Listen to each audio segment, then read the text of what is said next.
Hello everyone, good morning to all of you. Myself Anup Chaudhary. Today I am going to tell you how to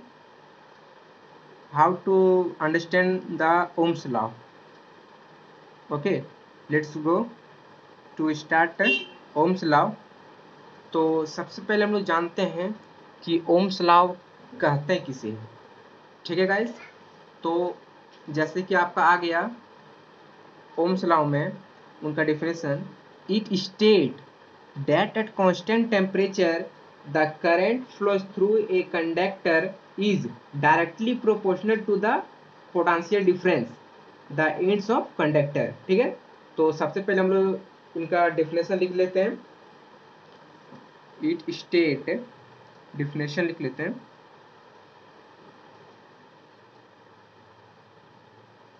it state that at constant temperature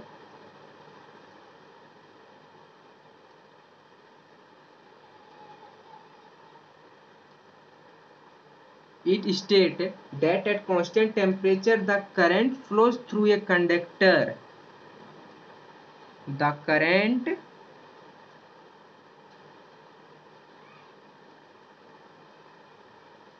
flows through a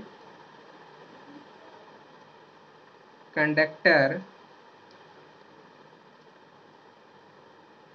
is, देखिए, it state that at constant temperature the current flows through a conductor is directly proportional to potential difference। हम लोग potential difference के बारे में समझेंगे। ठीक है, तो लिख लेते हैं सबसे पहले, is directly proportional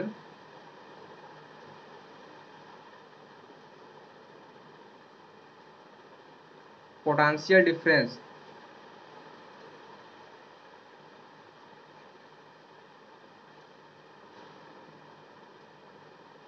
ठीक है गाइस, तो करंट जो है डायरेक्टली प्रोपोर्शनल है किसका, पोटेंशियल डिफरेंस का।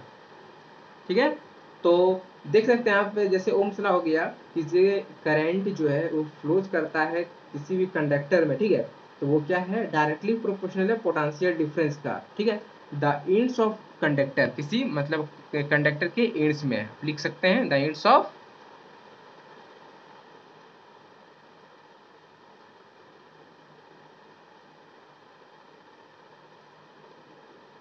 ठीक है गाइस, तो it state that at constant temperature the current flows through a conductor, ठीक है, is directly proportional to potential difference the ends of conductor.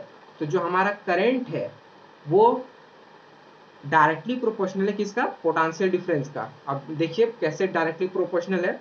तो सबसे पहले हम लोग जान लेते हैं कि करंट मतलब क्या होता है। करंट जो कंडक्टर में फ्लो करता है, कंडक्टर क्या होता है, जिसमें इलेक्ट्रिसिटी पास होता है। ठीक है, तो आप एक एक वर्ड का मतलब डिफिनेशन जानिए कि जो मान लीजिए आपको हमने ओम्स लॉ का डिफिनेशन बताया। ठीक, तो आप जानिए सबसे पहले कि टेम्परेचर किसे कहते हैं। ठीक ना, तो टेम्परेचर का आप डिफिनेशन जानिए कि जो टेम्परेचर क्या होता है। ठीक है, फिर कंडक्टर का डिफिनेशन जानिए। इन्हीं में तो देखिए कितना डिफिनेशन छिपा हुआ, टेम्परेचर का हो गया, कंडक्टर का हो गया, ठीक है, करंट का हो गया, पोटेंशियल डिफरेंस का हो गया। ठीक ना, प्रोपोर्शनल किसे कहते हैं। ठीक ना, तो सबसे पहले जब टेम्परेचर तो जानते हो, हॉटनेस एंड कोल्डनेस ऑफ ये इक्वल टेम्परेचर हो जाता है। ठीक ना, तो it state that at constant temperature, ठीक है, the current flows through a conductor is directly proportional to potential difference the ends of conductor. तो सबसे पहले हम लोग लिख लेते हैं आई इज, ठीक है, आई का मतलब होता है current directly proportional to potential difference. भी का मतलब होता है पोटेंशियल डिफरेंस, आप लोगों को बता रहे हैं। तो सबसे पहले सुनिए, तो पोटेंशियल डिफरेंस को हम लोग भी से डिनोटेट करते हैं। ठीक है गाइस, तो पोटेंशियल डिफरेंस का डिफिनेशन देख लीजिए। ठीक है, तो पोटेंशियल डिफरेंस मतलब बोलते हैं किसे, तो आप बोल सकते हैं potential difference is defined as work done to move a unit positive charge from one point to other point। ठीक है गाइस, तो मान लीजिए यहाँ पे शॉर्ट में बता देते हैं, किसी एक पॉइंट से दूसरे पॉइंट तक करंट को जाने में जो वर्क डन होता है, जो काम लगता है, ठीक है, उसे पोटेंशियल डिफरेंस हम लोग बोलेंगे। तो करंट जो है वो डायरेक्टली प्रोपोर्शनल होगा किसका, पोटेंशियल डिफरेंस का, वही है मेरा ओम्स लॉ। ठीक है, तो ओम्स लॉ का मतलब आप लोग समझ गए कि जब करंट जो है वो डायरेक्टली प्रोपोर्शनल है पोटेंशियल डिफरेंस का। तो पोटेंशियल डिफरेंस किसे कहते हैं, जो करंट को किसी एक पॉइंट से दूसरे पॉइंट तक जाने में जो वर्क डन होता है, ठीक है, उसे हम लोग पोटेंशियल डिफरेंस कहते हैं। तो पोटेंशियल डिफरेंस को हम लोग यहाँ शॉर्ट में लिख लेते हैं,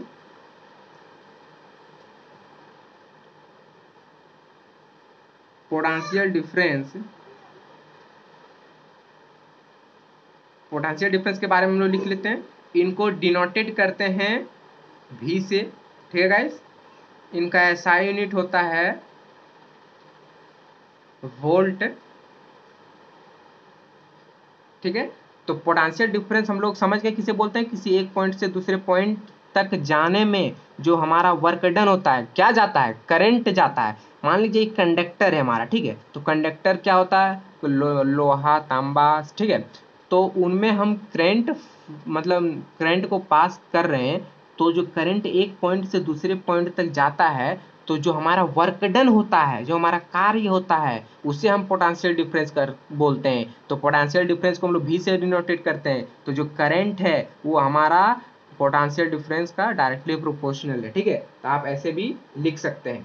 तो सबसे पहले हम लोग मतलब देख लेते हैं, और इनमें से आप देखिए, मान लीजिए हम प्रोपोर्शनल को हटाएंगे, ठीक है, तो आप ऐसे भी लिख सकते हैं, potential difference is directly proportional to current, बतवा विल बी सेम। ठीक है गाइस, तो सबसे पहले हम लोग प्रोपोर्शनल को हटाते हैं, तो कांस्टेंट लगाएंगे, तो इक्वल टू लगा के हम लोग IR कर देते हैं। तो हमारा ये ओम्स लॉ का एक फॉर्मूला निकल गया। ठीक है, इलेक्ट्रिसिटी का एक फॉर्मूला निकला, V is equal to IR। ठीक है गाइस, तो R का मतलब होता है हमारा, R का मतलब हो गया हमारा रेजिस्टेंस। ठीक है गाइस, तो रेजिस्टेंस बोलते हैं किसे, देखिए, तो रेजिस्टेंस का मतलब हो गया, it is the property of conductor to resist the flow of charge through it. ठीक है, रेजिस्टेंस एक कंडक्टर का प्रॉपर्टी है जो करंट को रोकता है। मान लीजिए ये हमारा, ठीक है, कोई भी कंडक्टर है, ठीक है गाइस, इसमें हम करंट को पास करा रहे हैं। ठीक है, तो रेजिस्टेंस क्या करता है, उस करंट को रोकता है। ठीक है, उस करंट को क्या करता है, रोकता है।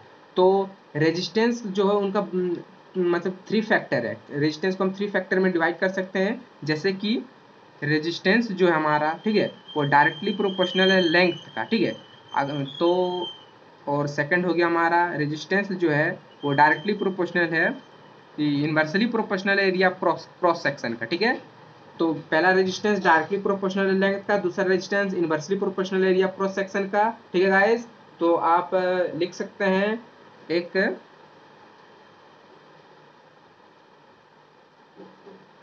ये हमने क्या लिखा, ठीक है, वेयर, रो का मतलब होता है रेजिस्टिविटी।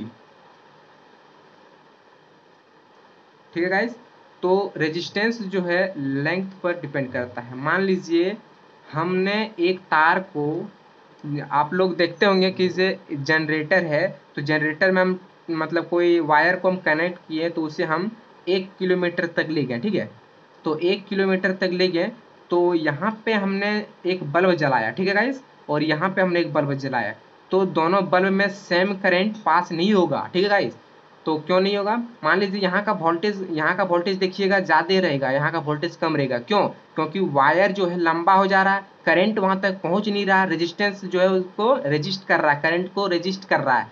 इसलिए मतलब जो रेजिस्टेंस है वो लेंथ का डायरेक्टली प्रोपोर्शनल है। ठीक है, और एरिया, अगर मान लीजिए मेरा मतलब रेजिस्टेंस का, जैसे ये हमारा कोई कंडक्टर हो गया, ठीक है, तो उनका मोटाई जो है वो ज़्यादा है। ठीक है, तो मोटाई ज़्यादा रहने से क्या होता है, तो करंट हमारा मतलब आसानी से पास हो जाएगा। ठीक है, इसलिए रेजिस्टेंस जो है हमारा inversely proportional area cross section का। ठीक है, मान लीजिए एक आपने ये बात को नहीं समझा, तो फिर से समझा देते हैं हम लोग। तो रेजिस्टेंस जो है वो डायरेक्टली प्रोपोर्शनल है लेंथ का। कैसे, तो मान लीजिए ये हमारा कंडक्टर है कोई, ठीक है, ये हमारा कंडक्टर है, ये 2 किलोमीटर लंबा है। वायर, ठीक है, हमने एक कंडक्टर वायर ले लिया, ठीक है, सिल्वर का या फिर कोई चीज़ का ले लिया वायर, 2 किलोमीटर लंबा है। तो मान लीजिए हमने यहाँ पर पानी, मान लीजिए पाइप टाइप का, ठीक है, तो हमने इमेजिंग दैट पानी को जब हम पास करेंगे, ठीक है, तो ये पतला रहेगा और लंबा रहेगा, तो पानी हमको यहाँ तक आने में समय लग जाएगा, बहुत लगेगा ना। तो यहाँ यहाँ यहाँ इतना मतलब बहुत स्पीड से पास होगा, जाने में वहाँ बहुत स्लो हो जाएगा। तो यही है कि जो रेजिस्टेंस जो है वो डायरेक्टली प्रोपोर्शनल है लेंथ का, और रेजिस्टेंस इनवर्सली प्रोपोर्शनल है किसका, ये एरिया ऑफ क्रॉस सेक्शन का। क्यों है, क्योंकि इनका जो मोटाई ज़्यादा है, ठीक है, मोटाई ज़्यादा होने के कारण क्या है, पानी तो आसानी से पास हो जाएगा, पानी आसानी से पास हो जाएगा ना। तो पानी को आप करंट समझिए, ठीक ना, तो करंट हमारा आसानी से पास हो जाएगा, तो रेजिस्टेंस से मतलब आसानी से रेजिस्ट नहीं कर पाएगा, ठीक है। तो इसी कारण रेजिस्टेंस हमारा इनवर्सली प्रोपोर्शनल है। तो हम इनको जब हम, और एक पड़ता है नेचर ऑफ मटेरियल पर, ठीक है, एक रेजिस्टेंस जो है नेचर ऑफ मटेरियल पर मतलब इंडिकेट करता है, जो कौन सा मटेरियल से बना हुआ, कॉपर का बना हुआ है, ठीक है ना। जैसे आप कोई लकड़ी ले लिए, आप लकड़ी में करंट को पास कीजिएगा तो उसमें रेजिस्टेंस तो पूरा होगा, उसमें रेजिस्टेंस एकदम 100 में 99 पॉइंट एकदम होगा, ठीक ना। तो क्यों होगा, क्योंकि वो लकड़ी है। तो नेचर ऑफ मटेरियल पर भी डिपेंड करता है रेजिस्टेंस। अब मान लीजिए आप गोल्ड लिए, ठीक ना, तो गोल्ड पर जितना उसका मतलब क्षमता होगी कि जो उसमें करंट पास होने का उतने होगा, तो उसमें भी रेजिस्टेंस का मतलब करता है। तो फर्स्ट हो गया resistance directly proportional to length, second हो गया मेरा resistance inversely proportional to area of cross section. And जब हमें प्रोपोर्शनल को हटाएं तो इक्वल टू का साइन लगेगा, तो हमारा कांस्टेंट लेना बहुत ही जरूरी है। तो हमने कांस्टेंट को लिया रो, तो रो का मतलब होता है रेजिस्टिविटी, ठीक है गाइस। तो हम लोग समझते हैं कि जो रेजिस्टिविटी मतलब होता क्या है। तो resistivity determine the ability of the material of conductor to oppose the flow of charge through it. Resistivity depend करता है कि ये कौन सा मटेरियल से बना हुआ है, कॉपर का बना हुआ या तांबा से बना हुआ, ठीक ना, सिल्वर का या गोल्ड का या लोहा का, कौन सा मटेरियल से बना हुआ है, उस तरह से वह करंट को पास करता है। सबका अलग अलग रेजिस्टिविटी है, सिल्वर का अलग, गोल्ड का अलग, आयरन का अलग, ठीक ना गाइस।